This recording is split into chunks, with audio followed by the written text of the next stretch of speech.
Et si tout ce qu'on croyait savoir sur la perte de poids était à l'envers? Et si la méthode la plus efficace pour perdre beaucoup de poids, et surtout pour ne jamais le reprendre, c'était de faire des pauses? La question qu'on se pose aujourd'hui, elle est vraiment fondamentale. Comment on transforme un parcours qui ressemble souvent à un marathon épuisant en une série de sprints beaucoup plus intelligents et surtout beaucoup plus gérables? D'ici la fin de notre discussion, on aura une feuille de route très claire pour aborder ça non plus comme une bataille, mais plutôt comme une partie d'échec, une partie qu'on peut gagner. Tout à fait. Et avant de commencer, un petit rappel qui est essentiel.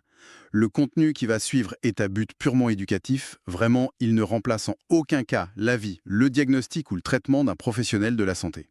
Il est donc primordial de toujours consulter un médecin avant d'entreprendre un changement significatif dans son alimentation ou son mode de vie. Bienvenue. Dans les prochaines minutes, on va décortiquer ensemble une méthode qui mise sur la patience, sur la stratégie, plutôt que sur la privation pure et dure. Notre exploration va se faire en 3 temps. D'abord, on va s'attaquer au mythe du régime non-stop. On va découvrir le principe des phases et une règle d'or, le zéro fatigue. Ensuite, on verra pourquoi le corps résiste de plus en plus avec le temps et surtout comment on peut déjouer ce mécanisme. Et enfin, on abordera des tactiques très concrètes pour la dernière ligne droite et pour que les résultats y tiennent pour de bon. Alors, pour commencer, l'idée de base, si je comprends bien, c'est de jeter à la poubelle cette image du régime interminable, celui où on souffre en silence pendant des mois et des mois. C'est exactement ça. La toute première règle, surtout si l'objectif de perte de poids est, disons, conséquent, c'est de ne jamais, au grand jamais, essayer de tout perdre d'un seul coup. C'est complètement contre-intuitif ça. Oui, pour la plupart des gens qui veulent des résultats rapides, mais c'est la pierre angulaire de la réussite. L'approche tout ou rien mène presque toujours à rien. On parle donc de découpage, de phasing. Comment ça fonctionne concrètement? On se fixe des sortes de mini-objectifs? C'est ça. Chaque phase de perte de poids active, on peut appeler ça un sprint, doit être limitée. Il y a deux balises principales. Soit on vise une perte maximale d'environ 10% de son poids corporel total. D'accord. Soit, si on préfère raisonner en temps, on ne dépasse pas 12 semaines d'efforts continus. Au-delà, le corps commence à se défendre de manière trop agressive. Attendez une seconde, ça c'est un point qui me semble crucial. Si je pèse, disons, 100 kilos, et que mon but c'est d'en perdre 30, vous êtes en train de me dire qu'après en avoir perdu 10, je dois m'arrêter. Oui, Même si je suis super motivée, que tout se passe bien, que je me sens capable de continuer, on appuie vraiment sur le bouton pause. on appuie impérativement sur pause. C'est le moment le plus difficile, je vous l'accorde, mais c'est le plus important. C'est là qu'intervient la phase de maintenance, qui est tout aussi cruciale, sinon plus que la phase de perte. Et son but, ce n'est pas juste de ne pas regrossir. Non, pas seulement. Son but, c'est de stabiliser le nouveau poids et surtout de dissiper la fatigue. La fatigue physiologique et psychologique qui s'est inévitablement accumulée. La maintenance, ce n'est pas un échec, ce n'est pas un plateau. C'est un arrêt au stand stratégique pour refaire le plein. C'est l'alternance sprint puis arrêt au stand, puis de nouveau un sprint qui fait gagner la course. Cet arrêt au stand m'amène à la deuxième règle qui m'intrigue énormément, celle du zéro fatigue. Ça sonne presque comme une promesse magique. Ne jamais se sentir épuisé par un régime. C'est la condition non négociable avant de pouvoir entamer une nouvelle phase de perte. Atteindre le zéro fatigue, ça veut dire que le corps et l'esprit ont complètement récupéré. Concrètement, ça veut dire ne plus ressentir de faim obsédante, de fringales incontrôlables ou cette fatigue latente qui pèse toute la journée. Et il y a un signal clair pour savoir qu'on y est. Oui, le signal le plus clair, il est mental. Si l'idée même de recommencer un régime provoque un soupir ou semble dur, c'est qu'il est trop tôt. Le corps n'est tout simplement pas prêt. Donc si on redémarre trop vite, même avec toute la volonté du monde, on court droit au désastre. Ce n'est pas une question de volonté en fait. Non, c'est une question de timing et de récupération. Absolument. Repartir trop tôt, c'est le chemin le plus court vers le craquage. Le corps n'a pas eu le temps de s'adapter, les hormones de la faim sont encore en alerte, et la volonté, qui est une ressource limitée, un peu comme une batterie de téléphone, elle est à son plus bas. C'est une refonte complète de l'approche il faut souffrir pour réussir.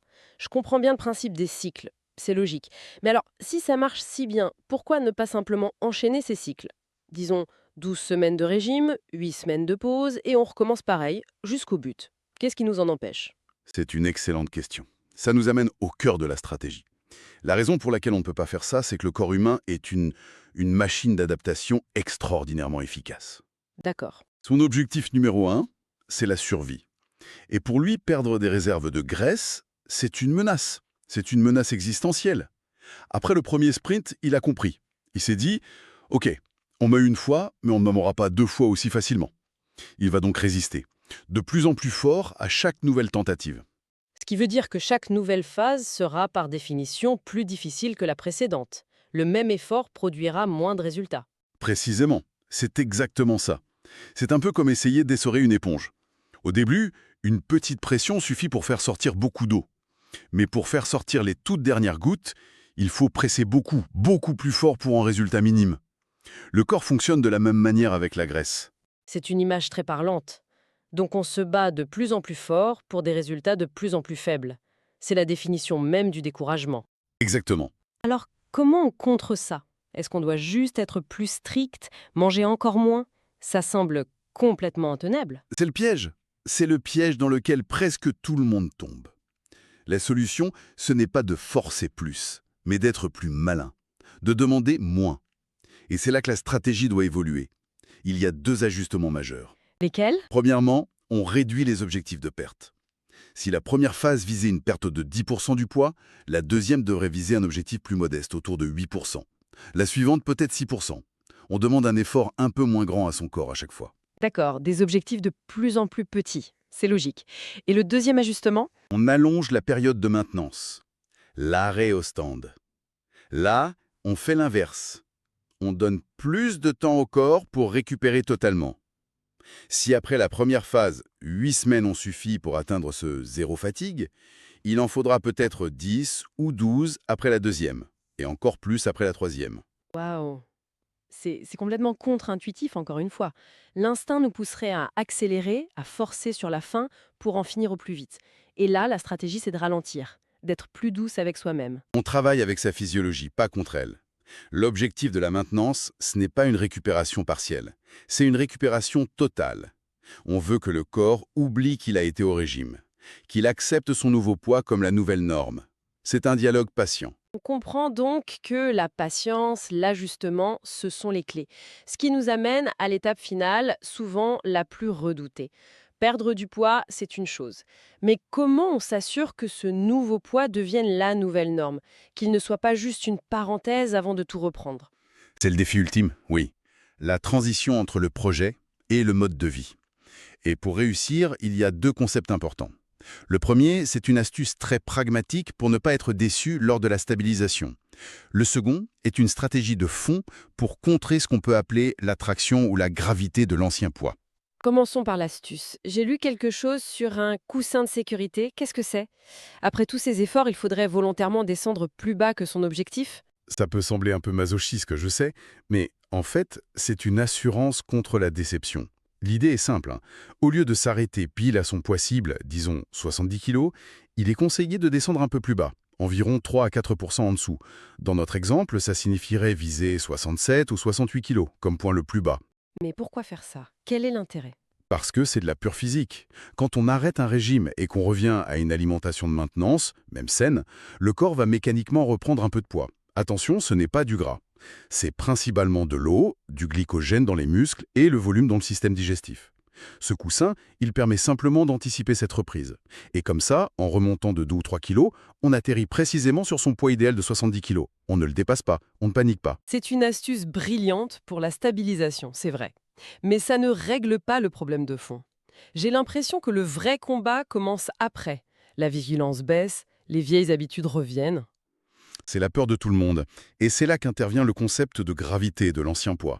Les recherches montrent que pour les personnes qui ont perdu beaucoup de poids, disons plus de 23 kilos, le corps et le cerveau gardent une sorte de mémoire, de fantôme de cet ancien état. Il y a une tendance à vouloir y retourner. Et donc on est condamné à se battre pour toujours? Non.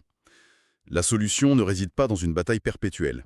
Elle réside dans la construction d'un nouveau mode de vie qui est soutenu par deux piliers non négociables. Et quels sont ces deux piliers? Le premier, c'est l'activité physique régulière. C'est l'un des facteurs les plus prédictifs du maintien du poids sur le long terme. Ça garde le métabolisme actif, ça offre une marge de manœuvre. Le second pilier, c'est l'adoption d'habitudes alimentaires saines mais flexibles. La règle du 80-20 est très efficace. 80% du temps des aliments sains et 20% de flexibilité pour les plaisirs, le social, sans culpabilité. Très clair. Si quelqu'un nous écoute maintenant et se sent un peu dépassé, mais inspiré, par où commencer, concrètement, dès demain? 3 premières étapes, très simples. D'abord, définir la toute première phase. Un objectif clair, réaliste, atteignable, pas plus de 10% du poids actuel, ou 12 semaines. Deuxièmement, planifier dès le départ la phase de maintenance qui suivra, l'inscrire dans son agenda comme une étape stratégique.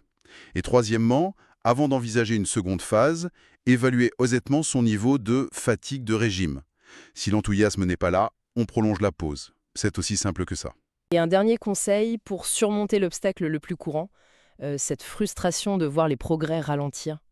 Il faut absolument se répéter que ce ralentissement est normal. C'est même attendu.